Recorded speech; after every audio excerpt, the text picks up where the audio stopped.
Hi hello అండి. Hema's home ఫుడ్స్‌లో ఈరోజు chicken curry ఎలా చేయాలో చూద్దాం.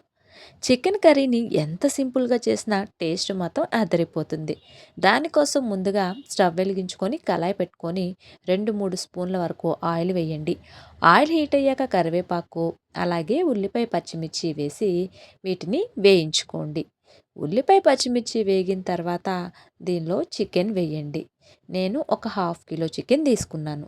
ఈ చికెన్ వేసి ఒకసారి కలిపేసుకోండి.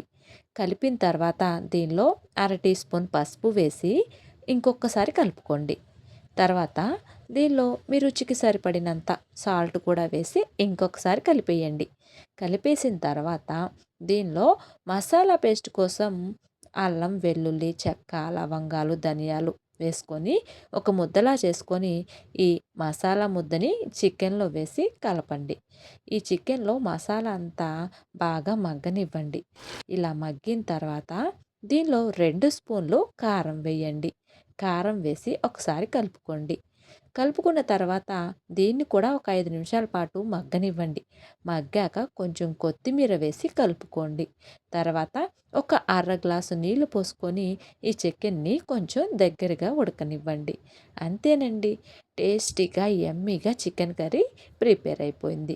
ఇది రైస్‌లోకైనా, చపాతీలోకైనా, బగారా రైస్‌లోకైనా దేనిలోకైనా కూడా చాలా బావుంటుంది. ఒకసారి ట్రై చేసి టేస్ట్ చేయండి.